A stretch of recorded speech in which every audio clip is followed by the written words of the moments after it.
Kakinada NFCL రోడ్లో గల సత్కళ వాహినిలో హనుమంత్ వ్రతాలను ఘనంగా నిర్వహించారు. సత్కళ వాహిని వ్యవస్థాపక కార్యదర్శి డాక్టర్ ఏవి కృష్ణమాచార్యుల సారథ్యంలో జరిగిన హనుమంత్ వ్రతాలలో పెద్ద సంఖ్యలో భక్తులు పాల్గొని హనుమంత్ వ్రతాలను భక్తి శ్రద్ధలతో ఆచరించారు. అనంతరం సత్కళవాహిని యువ వాహిని సభ్యులు మంజరి సంగీత కళాశాల చిన్నారులు హనుమాన్ చాలీసా పారాయణం చేశారు. అనంతరం త్యాగరాజ పంచరత్న సేవ చేశారు. ఈ కార్యక్రమంలో యువవాహిని అధ్యక్షురాలు నాగమణి స్వామివారికి నీరాజన మంత్రపుష్పాలు సమర్పించారు. ఈ కార్యక్రమంలో సత్కళవాహిని సభ్యులు డాక్టర్ గరికపత్రి నమశివాయ, నాగమణి దంపతులు, భాస్కర్ రామం, కుంజికా లక్ష్మి, పలువురు సత్కళవాహిని సభ్యులు, యువవాహిని సభ్యులు, నగర ప్రముఖులు పాల్గొన్నారు. అక్కడ పాటలు జరిగింది 108 పర్యాలు, అక్కడి నుంచి 108 పర్యాలు అలాగా చాలా యజ్ఞాలు చేసుకొచ్చాం. తర్వాత మరి సమయపాలన 12 గంటల వ్యవధి పడింది.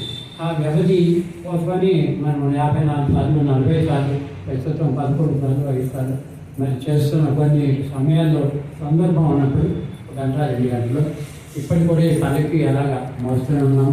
సత్కళ వాహినిలో మరి ఆంజనేయ స్వామి అక్కడ మననే ప్రసాద్ గారు, మరి పర్వతవర్ధిని గారు వారి గృహంలో జరిగింది. తదుపరిగా శంకర సాయి కుమార్ గారు, శ్రీమతి ప్రసన్న గారి గృహంలో కార్యక్రమం జరిపాము. ఈరోజు హనుమంత్ వ్రత సందర్భంగా ఇక్కడ జరుపుతున్నాము. రేపు కూడా ఉదయం 9 గంటలకు వినాయక కేఫ్లో సేతుమాసరావు గారు, శ్రీమతి కరుణశ్రీ గారి ఆధ్వర్యంలో రేపు వారి వినాయక కేఫ్లో ఈ ప్రారంభించిన వినాయక కేఫ్ 20 సంవత్సరాల నుంచి కూడా హనుమాన్ చాలీసా జరగకుండా ఆయన ఏ కార్యక్రమం తలపెట్టారు. కరోనా వంటి వైరస్లో కూడా ఇక్కడికి వచ్చి దీపం నుంచి హనుమంతుడు వ్రతం నాటకాన్ని చేయించారు. రేపు చాలా శుభకరం ఏంటంటే దత్త జయంతి. ఈ దత్త జయంతి అంతకంటే అద్భుతమైనది రోజు మనకి.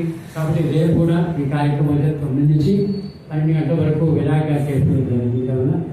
అందరికీ కూడా హనుమంతు వ్రత శుభాకాంక్షలు చేస్తున్నాం.